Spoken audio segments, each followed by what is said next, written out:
Assalamualaikum warahmatullahi wabarakatuh. Halo teman-teman semua, semoga teman-teman masih bersemangat ya untuk belajar SPSS.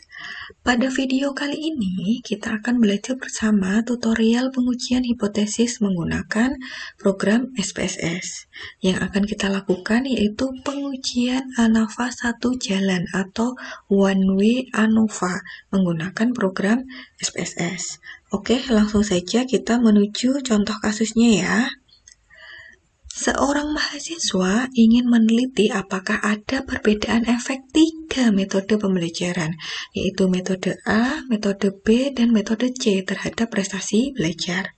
Kepada kelas 1A diberi pelajaran dengan metode A, kepada kelas 1B diberi pelajaran dengan metode B, dan kepada kelas 1C diberi pelajaran dengan metode C.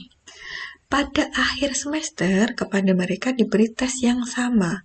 Untuk kepentingan analisis, secara random atau acak dari kelas 1A diambil 15 siswa, dari kelas 1B diambil 15 siswa, dan dari kelas 1C juga diambil 15 siswa. Data nilai mereka itu disajikan pada tabel 1. Jika diambil tingkat signifikansi 5%, bagaimanakah kesimpulan penelitian tersebut? Ya, untuk menjawabnya, kita bisa melakukan analisis pengujian hipotesis menggunakan program SPSS ya. Sebelum kita melakukan analisis, teman-teman bisa perhatikan terlebih dahulu tabel 1 ya, data hasil penelitian mahasiswa tersebut ya. Di sini variabel yang pertama itu ada prestasi belajar ya. Datanya berupa angka tanpa koma, terus variabel yang kedua itu berupa metode. Untuk metodenya di sini angka 1 itu untuk metode A, angka 2 itu untuk metode B, dan angka 3 itu untuk metode C. Ya, langsung saja untuk melakukan analisis kita buka program SPSS-nya ya. Oke, kita masuk ke program SPSS statistik data editornya ya. Teman-teman tentu masih ingat ya, di bagian bawah ada data view, ada variabel view ya. Kita coba klik variabel view terlebih dahulu untuk mendefinisikan variabelnya ya. Kita klik data view, kemudian kita definisikan variabel yang pertama, kita tuliskan nama variabelnya yaitu prestasi belajar ya. Teman-teman tentu masih ingat ya, penulisan nama variabel tidak bisa menggunakan spasi. Jadi teman-teman bisa isi secara dempet-dempet atau dipisahkan dengan tanda garis bawah seperti ini. Oke, untuk tipe datanya di sini kita pilih numerik karena data prestasi belajar itu berupa angka. Untuk width-nya tidak saya rubah, masih sama seperti defaultnya SPSS. Untuk desimalnya di sini kita ganti dengan angka 0. Karena data prestasi belajarnya itu angka tanpa koma ya. Kemudian kita klik OK. Selanjutnya untuk bagian label ini bisa teman-teman isi, bisa juga dikosongi. Untuk kali ini saya coba kosongi saja. Kemudian kita masuk ke bagian value ya. Bagian value ini kita isi none, missingnya none, kolom align-nya tidak saya rubah, masih sama seperti defaultnya SPSS. Untuk measure-nya di sini kita ganti dengan scale. Setelah itu, kita coba definisikan variabel yang kedua, yaitu metode. Kita ketikkan nama variabelnya, metode, kemudian tipenya kita pilih numerik, karena tadi metodenya berisi angka 1, 2, dan 3. Angka 1 untuk metode A, angka 2 untuk metode B, dan angka 3 untuk metode C. Kemudian untuk width-nya, di sini tidak saya rubah, masih sama. Untuk desimalnya kita ganti dengan 0. Kemudian kita klik OK. Untuk label bisa teman-teman isi, bisa juga dikosongi ya. Untuk kali ini saya coba kosongi saja. Kemudian kita masuk di bagian value. Untuk value di sini kita isi ya, kita klik ya. Value kita isi angka 1 dan labelnya kita ketikkan metode A. Kemudian kita klik add. Kemudian value kita isi angka 2 dan labelnya kita isi metode B. Kemudian kita klik add. Value-nya lagi kita isi angka 3, kemudian labelnya kita isi dengan metode C. Kemudian kita klik add ya. Setelah dipastikan benar ya, 1 untuk metode A, 2 untuk metode B, dan 3 untuk metode C, maka teman-teman bisa klik OK. Secara otomatis bagian value di sini sudah terisi ya. Untuk 1 metode A, 2 metode B, 3 metode C. Ya, untuk missingnya di sini non, kolom line-nya tidak saya rubah. Untuk measure-nya di sini kita ganti dengan nominal. Oke, setelah kita definisikan variabel di variabel view, maka kita coba inputkan datanya di data view ya. Kita klik data view. Ya, kita di bawah masuk bagian data view, ada prestasi belajar, ada metode. Kita coba inputkan datanya dari Word tadi ya. Kita masuk ke Word, kita copy pastekan prestasi belajar dan metode. Ini saya coba copy pastekan sekaligus saja. Oke, kita klik Ctrl C, kemudian kita masuk ke SPSS bagian data view, kita pilih Ctrl V ya. Secara otomatis prestasi belajar dan metodenya sudah terisi ya. Oke. Selanjutnya kita lanjutkan ke pengujian hipotesisnya ya.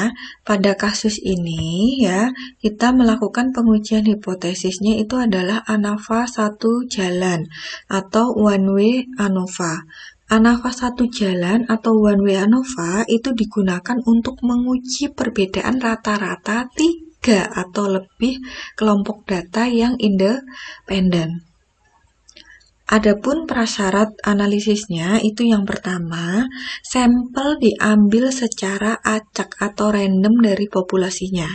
Yang kedua, sampel berasal dari kelompok yang independen. Yang ketiga, varian antar kelompok itu harus homogen. Dan yang keempat, data masing-masing kelompok itu berdistribusi normal. Oke, kita coba cek satu persatu ya. Syarat yang pertama, sampel diambil secara acak atau random. Dari soal tadi kita sudah ketahui bahwa sampelnya itu diambil secara random. Oke, sekarang yang kedua yaitu sampel berasal dari kelompok yang independen.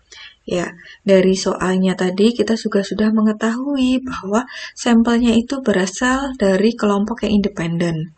Ya, tadi kan kelas 1A diberi pengajaran dengan metode A, kelas 1B diberi pengajaran dengan metode B, dan kelas 1C diberi pengajaran dengan metode C, ya. Oke, selanjutnya kita menuju ke prasyarat yang ketiga, yaitu varian antar kelompok harus homogen, dan prasyarat yang keempat yaitu data masing-masing kelompok berdistribusi normal. Ya, untuk mengecek apakah variannya itu homogen dan data masing-masing kelompok berdistribusi normal, maka kita perlu melakukan pengujian normalitas dan homogenitas menggunakan program SPSS ya. Bagaimana caranya ya? Untuk menguji normalitas dan homogenitasnya, kita klik Analyze, kemudian cari deskriptif statistik, kemudian kita pilih Explore ya. Analyze deskriptif statistik, kita pilih Explore. Kemudian prestasi belajar kita masukkan dependent list, dan metode ini kita klik, kita masukkan ke factor list. Setelah itu kita klik plot. Pada bagian plot ya, di sini block spotnya kita pilih none, normality plot with test-nya jangan lupa teman-teman centang ya, karena di sinilah letak untuk uji normalitasnya ya. Kemudian untuk uji homogenitasnya itu ada di spread versus level with level test ya. Di sini kita pilih untransform. Oke, saya ulangi lagi ya. Untuk pengujian normalitasnya, normality plot with test-nya jangan lupa dicentang. Untuk pengujian homogenitasnya menggunakan level test-nya, maka jangan lupa pilih untransform. Kemudian setelah itu kita klik continue dan kita klik OK. Ya, kita dibawa masuk ke bagian output statistik viewer-nya. Untuk melihat tabel data uji normalitasnya dan uji homogenitasnya, teman-teman bisa scroll ke bawah ataupun bisa menggunakan panel yang ada di sebelah kiri. Di sini saya coba menggunakan panel yang ada di sebelah kiri ya. Ada tulisan test of normality, di sini kita klik ya. Kita langsung dibawa masuk ke tabel test of normality ya. Untuk tabel test of normality ya, di sini ada versi Kolmogorov-Smirnov dan juga ada versi Sapir-Whorf. Semisal di sini kita menggunakan versi Sapir-Whorf ya, teman-teman jangan lupa yang dibaca adalah di bagian signifikansinya ya. Untuk metode A, signifikansinya yaitu 0,482. Kita ketahui bahwa nilai ini itu lebih besar dari 0,05. Maka data dari metode A itu terdistribusi normal. Untuk signifikansi metode B yaitu 0,514. Kita ketahui juga bahwa nilai ini itu lebih besar dari 0,05. Maka kita bisa menyimpulkan untuk data pada metode B itu juga terdistribusi normal. Untuk metode C, signifikansinya yaitu 0,376. Kita ketahui bahwa nilai ini juga lebih besar dari 0,05. Maka kita bisa menyimpulkan bahwa untuk kelompok metode C itu juga terdistribusi normal.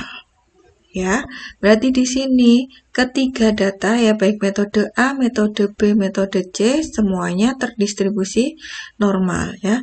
Berarti syarat yang keempatnya sudah terpenuhi. Oke, untuk uji homogenitasnya ya, kita baca di bagian test of homogeneity of variance ya. Teman-teman baca bagian based on mean ya. Di sini bagian signifikansi. Nilainya adalah 0,191.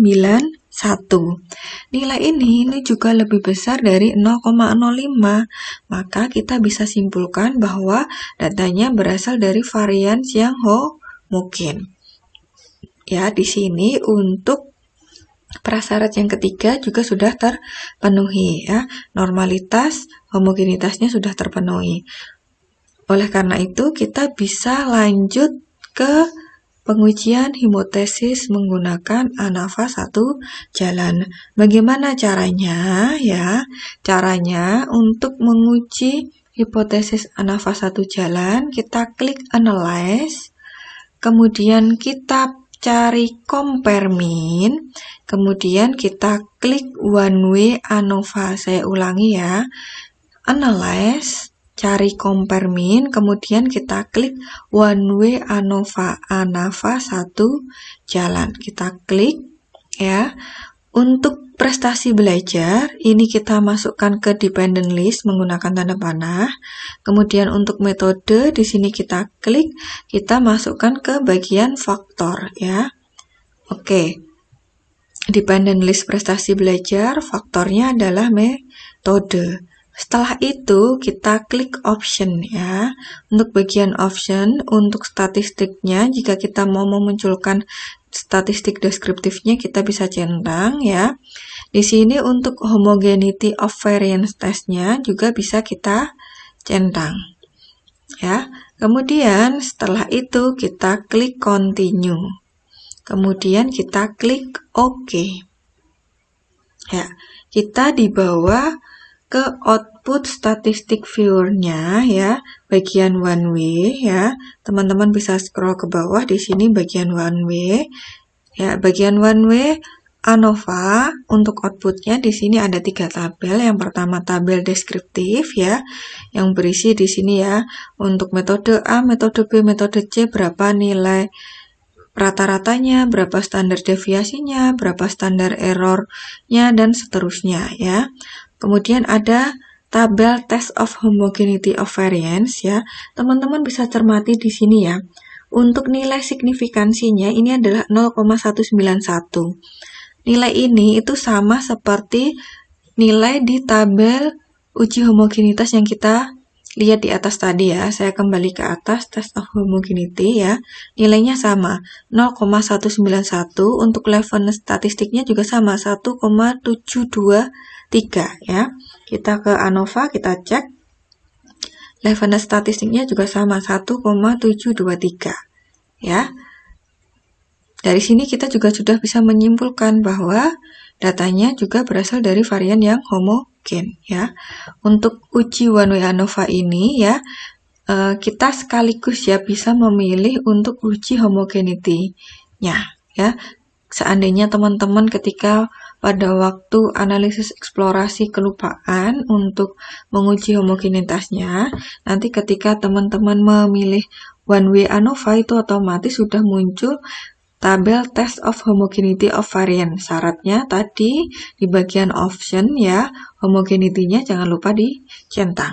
Oke, kemudian di sini tabel yang ketiga yaitu tabel ANOVA-nya ya, yang nanti kita gunakan untuk pengambilan kesimpulan. Sama seperti sebelumnya ya, untuk pengambilan kesimpulan teman-teman bisa membandingkan. Di sini ada F hitung, teman-teman bisa bandingkan dengan F tabel, atau yang kedua teman-teman bisa membandingkan signifikansi ini. Signifikansi ini teman-teman bandingkan dengan 0,05, apakah lebih besar atau lebih kecil, seperti itu. Oke, untuk mempermudahnya ya, teman-teman bisa coba copy pastekan data yang ada di output statistic viewer ini ke dalam Word ya, biar nanti teman-teman punya catatan ya, bisa di copy paste, bisa teman-teman tambahi catatan sendiri-sendiri. Oke, kita masuk ke bagian test of normality-nya ya, kita klik kanan ya, copy, kemudian kita bawa masuk ke Word ya. Kemudian kita copy pastekan di sini test of normality-nya ya. Jangan lupa ya teman-teman, sebelumnya itu teman-teman tuliskan nama ujinya terlebih dahulu biar tidak terlupakan ya atau kelewatan ya. Untuk nama ujinya ANOVA 1 jalan atau one way ANOVA ya. Di sini tabel uji normalitasnya kita copy paste ya.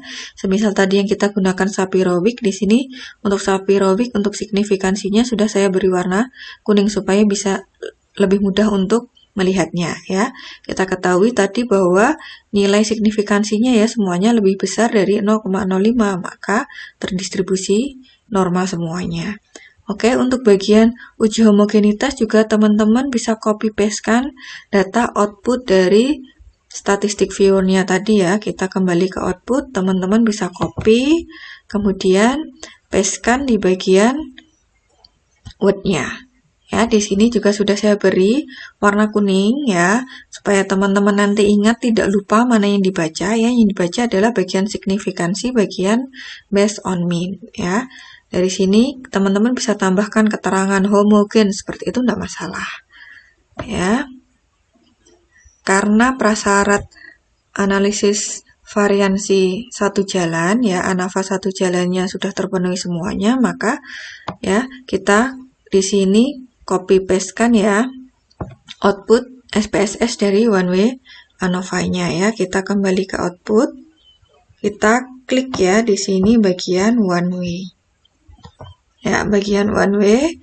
Di sini ada deskriptif, kita coba kopikan, kemudian pastekan di Word ya. Terus bagian ANOVA-nya juga jangan lupa teman-teman kopikan dan pastekan di Word ya. Oke. Untuk bagian homogenity-nya tidak saya copy pastekan karena di atas kita sudah mengcopy pastekan ya untuk homogenity dari analisis eksplorasinya tadi. Oke, di sini untuk bagian output SPSS one way ANOVA untuk mainnya sudah saya beri warna ya, nanti supaya lebih mudah untuk melihat. Terus kemudian untuk bagian tabel ANOVA-nya juga untuk F hitungnya dan signifikansi saya beri warna kuning supaya nanti lebih mudah melihatnya. Oke, setelah itu teman-teman bisa masuk ke penarikan kesimpulannya.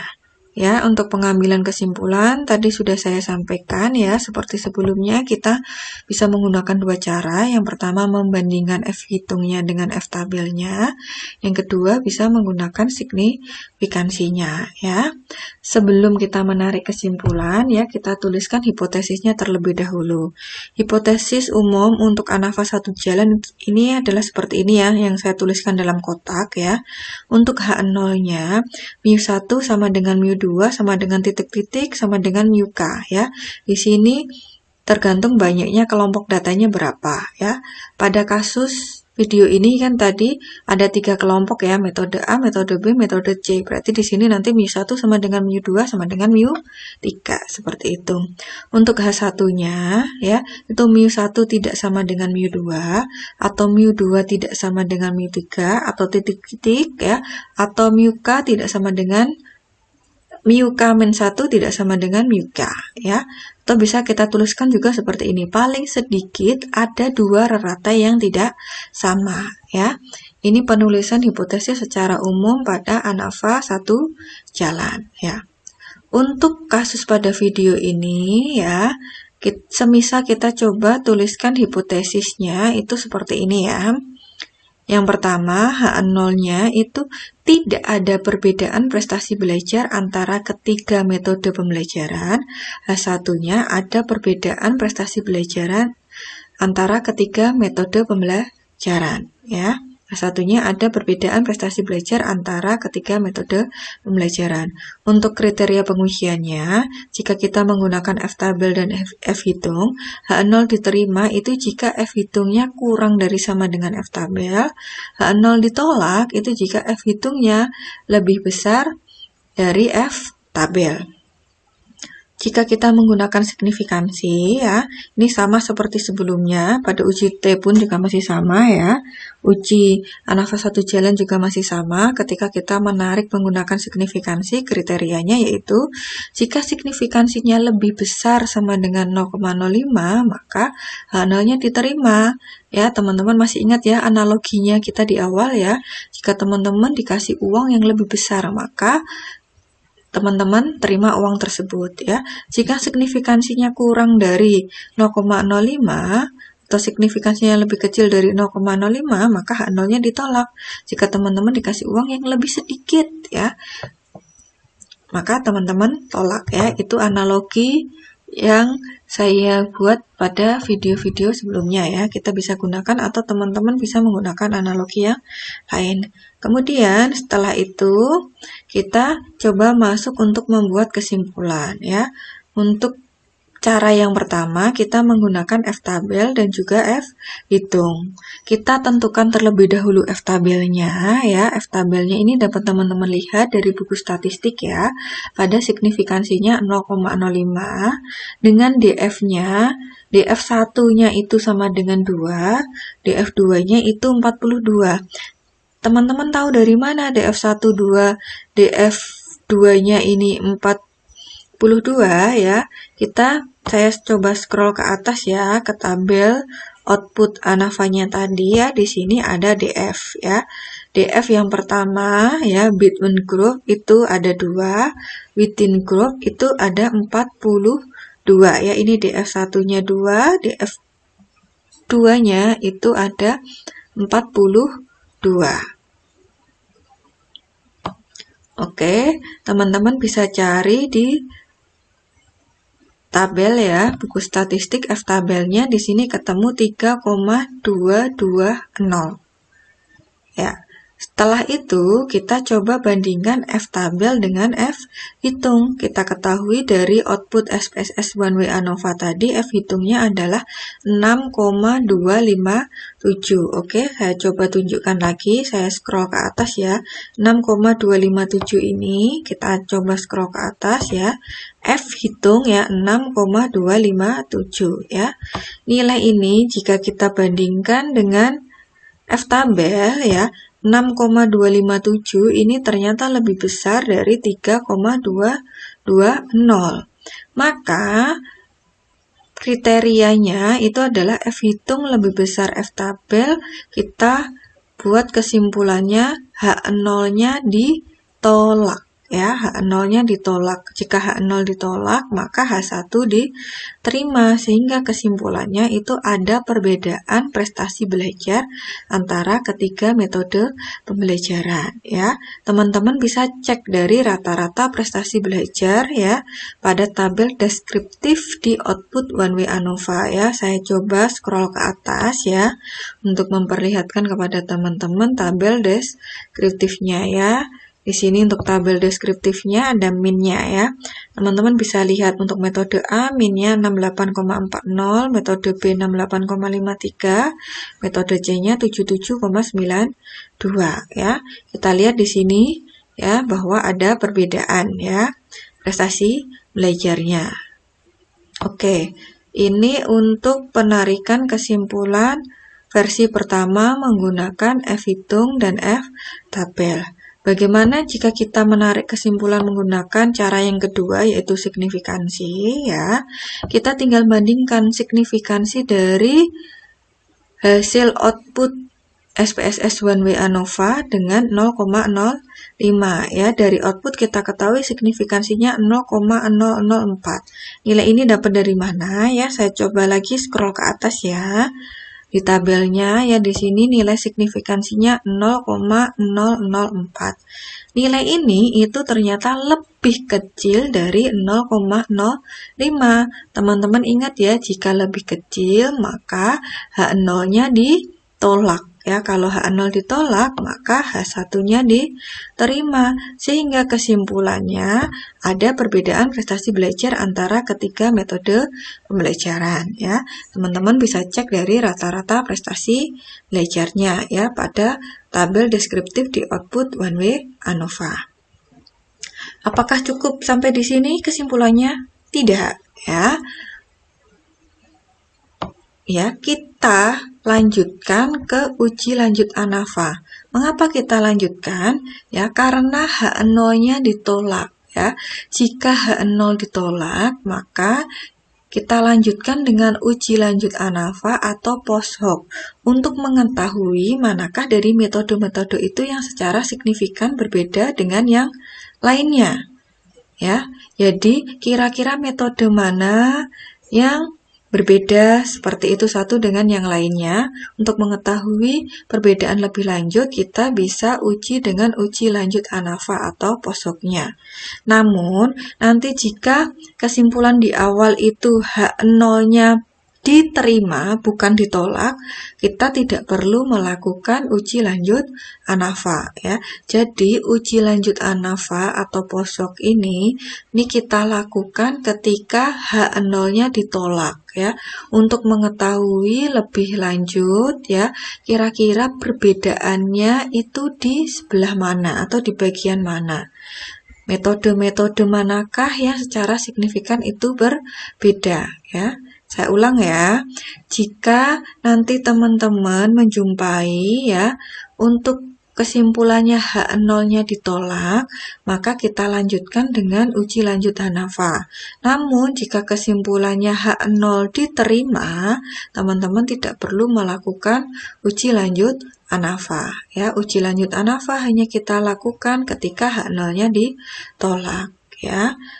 Uji lanjut ANAVA yang bisa kita gunakan itu misalnya, ya, itu ada uji SCAFE, ya. Uji SCAFE, ya. Itu. Untuk kali ini kita coba untuk uji SCAFE-nya. Bagaimana cara kita untuk melakukan uji SCAFE, ya? Kita kembali ke SPSS-nya terlebih dahulu, ya. Kita klik Analyze, kemudian Compare Min, ya, kemudian klik One Way ANOVA. Kita ulangi lagi, ya. Analyze, Compare Min, One Way ANOVA, sama seperti cara tadi sebelumnya. Kita klik, ya. Ketika melakukan One Way kita klik Option, maka untuk uji lanjut yang kita klik adalah bagian Post Hoc. Ya, post hoc. Ini untuk uji lanjutnya, teman-teman klik, ya. Di sini ada equal variance assume, berarti variansinya homogen. Kalau yang bawah ini tidak homogen. Ya, di sini kita pilih yang SCAFE, ya, kita centang. ya, kita centang ya. Untuk equal variant asmum ya, untuk scale-nya kita centang ya. Signifikansinya sudah otomatis yang di sini 0,05, kemudian kita klik continue. Ya. Kemudian kita klik OK. Ya. Sebelumnya di sini seandainya teman-teman tadi di awal mau sekalian ya dari uji ANAVA langsung sekalian post-hoc, itu tidak masalah. Jadi setelah mengeklik option, teman-teman bisa klik post-hoc ya. Nanti ketika memang H0-nya ditolak, nanti post-hoc-nya akan muncul ya. Tapi ketika nanti H0-nya diterima, berarti nanti ketika post-hoc-nya nanti ada pemberitahuan bahwa tidak bisa dilakukan post-hoc seperti itu. Oke, di sini kemudian setelah kita klik post-hoc tadi ya, scale-nya sudah kita centang, maka kita klik OK ya. Kita dibawa ke output one way. Bedanya apa ya? Di sini tadi kan deskriptif ada, test homogeneity ada, ANOVA ada. Bedanya itu ada di bagian bawah. Ya, di bagian bawah ada tulisannya post-hoc ya. Disinilah ini tabel dari post-hoc untuk multiple comparison-nya ya. Di sini ya, teman-teman bisa baca menggunakan bagian signifikansi di sini ya, antara metode A dengan metode B. Ternyata nilai mean difference-nya sekian ya. Ini signifikansinya sekian. Metode A dengan metode C ya, mean difference-nya sekian, signifikansi sekian. Metode B dengan metode A, mean difference sekian, signifikansi sekian. Metode B dengan metode C ya, mean difference-nya sekian, signifikansi sekian. Metode C dengan metode A, mean difference sekian, signifikansi sekian. Metode C dengan metode B, mean difference sekian, signifikansi sekian ya. Untuk memperjelas ya, kita coba copy pastekan terlebih dahulu saja ke Word-nya ya. Nanti akan saya jelaskan lebih lanjut. Oke, kita klik copy, kemudian kita bawa masuk ke Word-nya ya, untuk uji scale-nya ya. Untuk uji scale kita pastekan ya, yang sudah data yang kita copy. Untuk membacanya, untuk menarik kesimpulannya, teman-teman bisa menggunakan signifikansi, bisa melihat bagian mean difference ya. Jika teman-teman menggunakan signifikansi ya, di sini ya ada yang saya tandai warna kuning dan ada yang tidak saya tandai ya. Jika signifikansinya itu lebih besar sama dengan 0,05, maka berarti tidak ada perbedaan dari metode tersebut ya. Misalkan di sini metode A dengan metode B signifikansinya 0,999, berarti di sini tidak ada perbedaan prestasi belajar antara yang diberi perlakuan metode A dengan metode B. Namun jika signifikansinya kurang dari 0,05, maka di sini ya itu berarti ada perbedaan prestasi belajar antara yang diberi metode A dan yang diberi metode C ya. Ketika teman-teman mengambil kesimpulan bisa melihat signifikansinya ya. Jadi kalau yang lebih kecil ya, di sini saya beri warna kuning, berarti di sini ada perbedaan prestasinya dari metode-metode itu ya. Atau teman-teman bisa lihat di bagian mean difference di sini secara otomatis di bagian SPSS itu sudah diberi nih ada tanda bintang ya. Ada tanda bintang, teman-teman bisa lihat yang bertanda bintang berarti di sana itu ada perbedaan prestasi belajarnya ya. Di sini yang berbeda ya antara metode A dengan metode C, teman-teman lihat di bagian mean difference ada tanda bintang ya. Atau jika teman-teman baca signifikansi, ini signifikansinya lebih kecil berarti ada perbedaan. Metode B dengan metode C di bagian mean difference ya, ini ada tanda bintang, berarti ada perbedaan ya prestasi antara metode B dan metode C. Untuk signifikansi juga lebih kecil dari 0,05 ya. Untuk bagian di sini ini sama saja, cuma terbalik ya. Di sini metode A dengan metode C, berarti di sini metode C dengan metode A. Untuk nilainya pun sama, mean difference teman-teman bisa cek di atas di sini ya. Ini untuk nilai negatifnya, ini untuk positifnya ya. Untuk signifikansinya pun juga sama ya, 0,014 dan 0,014. Di sini untuk metode C dengan metode B ya, sama seperti metode B dengan metode C ya. Dari sini kita bisa menyimpulkan ya, kesimpulannya di sini yang saya beri warna ini ya, kuning dengan warna hijau ya, dengan yang tidak saya beri warna di sini yang bagian atas. Kalau yang bagian bawah ini kan sudah sama antara yang kuning dan hijau.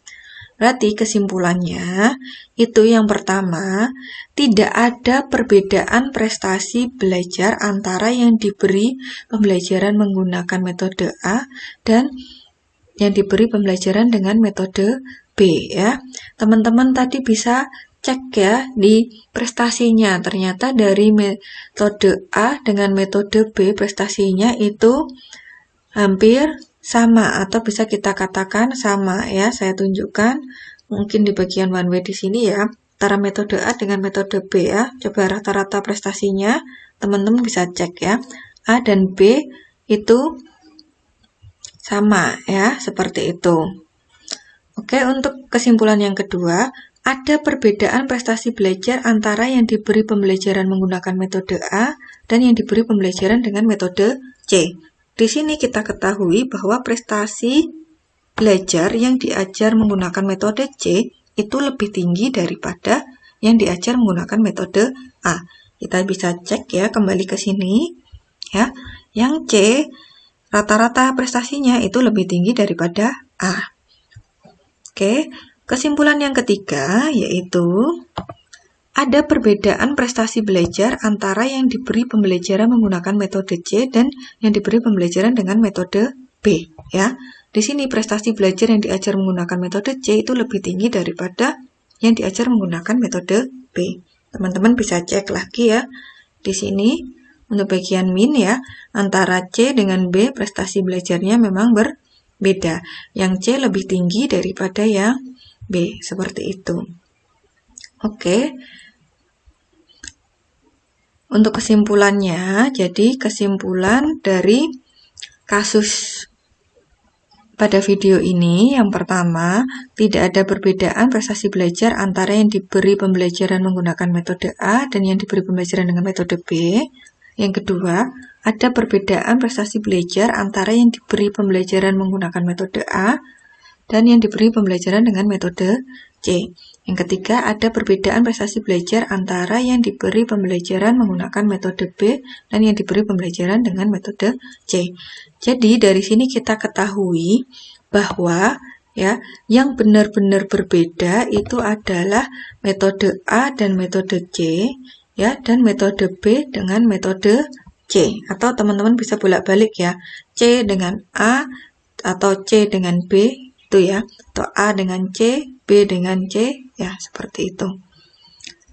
Oke, setelah semuanya selesai ya teman-teman, jangan lupa bisa simpan untuk masing-masing filenya ya. Di sini untuk statistik data editornya masih untitled 1, berarti belum di save ya. Teman-teman bisa klik file, save as, pilih tempat di mana teman-teman mau menyimpan ya. Di sini misalkan folder SPSS, kita pilih di sini ANAVA 1 jalan ya. Untuk tipe filenya SAV ya, karena ini inputnya statistik data editornya, maka filenya simpannya adalah SAV. Setelah itu kita klik save. Ya, otomatis di sini sudah berubah menjadi ANAVA 1 jalan. Untuk bagian outputnya ya, jangan lupa teman-teman juga simpan karena di sini masih output 1, dokumen 1, berarti belum disimpan. Ya, kita klik file, save as ya. Cari folder di mana teman-teman mau menyimpan, kemudian kita klik output ANAVA 1 jalan. Ya, untuk tipe file outputnya adalah SPV ya. Kemudian kita klik save. Untuk yang Word-nya ya, teman-teman juga jangan lupa disimpan ya, file save as. Letakkan di folder mana yang teman-teman mau menyimpannya. Oke, mungkin cukup sekian yang dapat saya sampaikan ya. Semoga mudah dipahami dan bermanfaat bagi teman-teman semuanya. Cukup sekian. Wassalamualaikum warahmatullahi wabarakatuh.